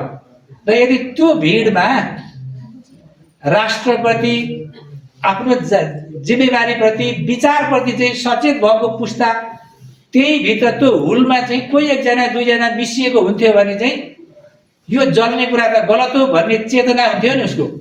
त्यो चेतना उसमा भएको भए चाहिँ विद्रोह आवश्यक छ, भ्रष्टाचारका विरुद्ध, कुशासनका विरुद्ध विद्रोह स्वाभाविक रूपमा कविहरूले चाहिँ व्यक्त गर्छन्। तर त्यो विद्रोहले आफ्नै क्षति, आफ्नै राष्ट्रको क्षति, आफ्नै राष्ट्रिय अस्मितामाथि चाहिँ आक्रमण हुन्छ भने त्यो आक्रमण हुने कुरामा चाहिँ सचेत त हुन सक्थ्यो नि। त्यो यदि ऊ जागृत भएको भए, त्यो पुस्ता चाहिँ त्यहाँ जागृत भएका भए, त्यो भिडको आवेगमा चाहिँ मान्छेले कसरी परिचालित गर्छ भन्ने कुराको केही ठेगान हुँदैन। त्यसका ज्ञात अज्ञात रहस्यका कुराहरू पनि छन्। तर मूल रूपमा चाहिँ त्यो त्यहाँ चाहिँ सचेत भएको एकजना मान्छे पनि यो त हाम्रो राष्ट्रिय धरोहर हो, यसलाई चाहिँ जलाउन हुँदैन भन्ने त्यो चेतना, त्यो सचेतता चाहिँ त्यहाँको कुनै व्यक्तिमा भएको भए ती महत्त्वपूर्ण धरोहरहरू, व्यापारिक प्रतिष्ठानहरू ती जल्थेनन् होला र त्यसले राष्ट्रको ठुलो क्षतिलाई जोगाउँथे होला। यो एउटा पक्ष विचारको महत्त्व यसरी हुन्छ भन्ने कुरालाई चाहिँ, र त्यो विचारलाई चाहिँ फेरि अब कवितामा यहाँ धेरै कुराहरू भइसकेका छन्, फेरि मैले अलिकति भनौँ भन्ने लागेर पनि हो। अब त्यो विचार भनेको चाहिँ कवितामा प्रस्तुत भएको विचार भनेको चाहिँ हामीले गाउँमा देख्छौँ नि चौतारीहरू। त्यो चौतारीहरू चाहिँ पिपलको पात, बरका पातहरू चाहिँ त्यो चौतारी तल पोखरीमा चाहिँ पोखरीभरि पानी हुन्छ र त्यो माथि चाहिँ पातहरूले चाहिँ त्यसलाई छोपेको हुन्छ। पातहरूले छोपे पनि चौतारी भित्र त गहिरो पानी त हुन्छ नि, तर माथिबाट चाहिँ पातहरूले चाहिँ त्यो पानीलाई पानी नभए जस्तो पनि बनाइदिन सक्छन्। तर कविता भनेको साहित्यका अरू विधाहरू चाहिँ जुन छुट्टै कुराहरू हुन्। कवितामा चाहिँ समाज त्यही पात होइन, पातहरू देखिए जस्तो चाहिँ हल्का तरिकाले चाहिँ समाज त देखिन्छ, तर त्यो भित्री गहिराई जस्तो कुनै मान्छे गरिबीले पीडित छ भने चाहिँ त्यो गरिबीको कारणतिर चाहिँ कविहरू जानु पर्यो। मोटामोटी कुराहरू लेखेर हल्का चित्रण गरेर समाजका यथार्थहरूको चित्रण गर्ने नाममा, सरलताका नाममा चाहिँ यथार्थको चित्रण गर्ने मात्रै त्यो कविता नहुन सक्छ। त्यो जसरी चाहिँ त्यो पोखरीको गहिराईमा पानी धेरै हुन्छ, त्यसै गरेर चाहिँ प्रगतिशील कविले पनि त्यो भित्री भावहरूलाई चाहिँ त्यो गहिराईका साथ तिनका कारणहरूको गहिराई चाहिँ बुद्धि, विवेक होइन, उसको चाहिँ तर्क, कल्पना शक्ति त्यो भरपुर प्रयोग गरेर मात्रै गर्न सक्छ। गर्न सक्यो भने चाहिँ त्यो उत्कृष्ट प्रगतिवादी कविता, प्रगतिशील कविता हुन सक्ने कुरा भयो। होइन भने चाहिँ अब त्यसमा चाहिँ केही कमीहरू हुन सक्ने भए। तर आज हामीले वाचन गरेका धेरै कविताहरू धेरै राम्रा, धेरै महत्त्वपूर्ण कविताहरू होइन, बिम्ब प्रतीकहरूका यी सबै प्रयोग भएका कविताहरू छन्। यो समीक्षा भइसकेको छ। र यही सन्दर्भमा चाहिँ मैले यहाँ जोड्न खोजेको कुरा चाहिँ यही मैले जस्तो चाहिँ हाम्रो चाहिँ यो प्रगतिशील कवितामा कलात्मक पक्ष, शिल्प पक्ष चाहिँ अलिक कमजोर हुन्छ भन्ने कुरो चाहिँ एउटा त गैर प्रगतिशीलले लगाउने आरोप मात्रै नभनेर चाहिँ त्यो यथार्थसँग पनि जोडिएको कुरा पनि छ। र त्यो हल्का विषयसँग, हल्का विषय, मोटामोटी विषयलाई प्रस्तुत गर्ने कारणले पनि त्यो हुन सकेको भएको, त्यो गल्ती भएको भन्ने रूपमा पनि हामीले बुझेर अझ त्यो विचारलाई चाहिँ परिष्कृत तरिकाले प्रस्तुत गर्नका लागि त अझ बढी साधनाको जरुरी पनि, आवश्यकता पनि पर्न सक्छ। र यस सन्दर्भमा चाहिँ मलाई के लाग्छ भने अघि नारायण सरले पनि केही कुराहरू भन्नुभयो, गुरुले पनि धेरै सूत्रात्मक रूपमा चाहिँ महत्त्वपूर्ण सारगर्भित कुराहरू भन्नुभयो। र नेपाली साहित्यमा चाहिँ जस्तो प्राथमिक काल, माध्यमिक काल र आधुनिक कालका पृष्ठभूमिमा विचारका सन्दर्भमा चाहिँ त्यतिखेरका कविताहरू प्रगतिशील होइनन्। तर कविता भनेको विचार मात्रै त होइन नि। र त्यो कविताको चाहिँ शिल्प जुन कलात्मक चेतना हो, त्यो भानुभक्तका कविताहरूमा भएको कला पनि अहिलेका कविहरूले चाहिँ, त्यो अहिलेका कविले सोझै भानुभक्तबाट चाहिँ नसिकेका भए पनि भानुभक्तको कविता पढेर सिक्ने अरू कोही पुस्ता भयो, त्यसपछिको पुस्ता अहिले आउँदाखेरि त त्यो भानुभक्तदेखि लिएर मोतीराम भट्टदेखि लिएर यहाँसम्मका अहिलेका कविहरूको परम्पराको त्यो संस्कार, त्यो शिल्पको संस्कार, त्यो कलात्मक संस्कार त अहिलेका कविहरूमा पनि छ नि, अहिलेका प्रगतिशील कविहरूमा पनि छ नि। हो त्यो कलात्मक पक्षको चाहिँ जुन इतिहास हो, हाम्रो समृद्धिको जुन परम्परा हो, त्यो चाहिँ भानुभक्तदेखि लिएर चाहिँ होइन, मोतीराम भट्टका गजलको सुरुवात गरेको चाहिँ मोतीराम भट्टले, र आधुनिक आउँदाखेरि चाहिँ सबभन्दा बढी चाहिँ हामीले लेखनाथ पौड्यालका कविताहरूको चाहिँ शिल्प, विषयवस्तुमा आदर्शवादको कुरा छ, अन्धविश्वासको केही पक्षहरू होलान्, तर त्यो कविता शिल्प जुन छन्दोबद्ध कविताका अहिलेका रूपहरू, प्रगतिशील कविता आज पनि दुईटा छन्दोबद्ध एउटा विशेष खालको कविताहरू हामीले सुन्यौँ। त्यो छन्दोबद्ध कविताको चाहिँ र अरू शिल्प, बिम्बहरूको, प्रतीकहरूको होइन, मानवीकरणको, प्रकृतिको मानवीकरण भयो, शब्द प्रयोगको चाहिँ जुन कुशलता हो, शब्द छनौट होइन, शब्द छनौटको कुरो पनि हो। बढी चाहिँ हामीले साहित्यमा त गाली गर्न त भएन नि, साहित्यमा त कमला शब्दहरू, मिठासपूर्ण शब्दहरू, लालित्यपूर्ण शब्दहरू, धेरै छानेर प्रयोग गर्ने शब्दहरू, अभिधाभन्दा लक्षणा अलि तुलनात्मक रूपमा ठिक, र त्योभन्दा पनि व्यञ्जनात्मक शब्द सामर्थ्य कवितामा हुनु पर्यो। बिम्बहरू पनि जस्तो चाहिँ शब्द बिम्ब, एउटा शब्दले व्यक्त गर्ने बिम्ब, एकलव्य भन्यो होइन, पौराणिक बिम्बहरू, ऐतिहासिक मिथकहरू पनि, यस्ता मिथकहरू, यस्ता पक्षहरू चाहिँ एउटा भाव बिम्ब, सिङ्गो कविताले चाहिँ व्यक्त गर्ने भाव पनि त्यो बिम्बात्मक तरिकाले चाहिँ प्रस्तुत भएको हुनसक्छ, मानवीकरण गरिएको हुनसक्छ। यी जम्मै जुन कलात्मक साधनाका जुन अभिलक्षणहरू हुन्, ती त प्रगतिशील कविहरूले पनि त्यहाँबाट ग्रहण गरिन्छ नि त। त्यो प्रगतिशील कविताको चाहिँ विचारको चेतना चाहिँ जस्तो पोखरामा भनियो भने चाहिँ भूपी शेरचन गोकुल जोशीका कविताहरूबाट मात्रै प्रगतिशील आन्दोलन चाहिँ थालनी भयो र त्यस यता। तर त्योभन्दा बित्तिकै चाहिँ हामीले अरू जुन गैर प्रगतिवादी भनौँ न, लेखनाथ पौड्याल, माधव घिमिरे, लोककवि अलिमिया, धर्मराज थापा, मुकुन्द शरण उपाध्याय, उनीहरूका कविताका त्यो कलात्मक संस्कारहरूको चाहिँ उत्तरदान पनि अहिलेका प्रगतिशील कविहरूले चाहिँ ग्रहण गरेका छन्। विचार होइन दिने सन्देशको चाहिँ पक्ष चाहिँ प्रगतिशील हुनु पर्यो र यो जुन कलात्मक पक्षको सन्दर्भ हो त्यसलाई पनि हामीले ग्रहण गर्छौँ र त्यो कुरालाई होइन जस्तो चाहिँ अध्ययन मननबाट चाहिँ प्राप्त हुने चाहिँ त्यो कलात्मक पक्ष र अहिलेको समाजलाई हेरेर हामीले हाम्रो दिमागले चाहिँ होइन सोच्ने सृजनाका लागि चाहिँ यो जीवनसँग जोडिएको, समाजसँग जोडिएको र समाजको रूपान्तरणको सङ्केत गरिएको चाहिँ यो विषयवस्तु, यी दुईटा पक्षहरूको चाहिँ संयुक्त सन्तुलन। कलात्मक पक्षलाई चाहिँ उपेक्षा गर्ने कुरो प्रगतिवादले मान्दैन। प्रगतिवादी साहित्य भनेको चाहिँ कलात्मक पक्ष सहित त्यो विचारलाई चाहिँ सशक्त बनाउने, विचारलाई सशक्त, प्रभावकारी र आकर्षक बनाउनका लागि त कलात्मक साधनहरू त प्रभावकारी नै हुनु पर्यो नि। हो यी दुईटै कुराहरूको चाहिँ सन्तुलनमा यद्यपि विचारको पक्ष चाहिँ प्रगतिवादी सन्दर्भमा चाहिँ महत्त्वपूर्ण हुन्छ। दिने त आखिर सन्देश नै हो नि त त्यो, तर त्यो सन्देश चाहिँ प्रभावकारी बनाउन पाठकले पढ्ने लायक त हुनु पर्यो नि। हो त्यो पढ्न आकर्षण प्रदान गर्ने कुरो चाहिँ कलात्मक सन्दर्भसँग जोडिएको हुन्छ।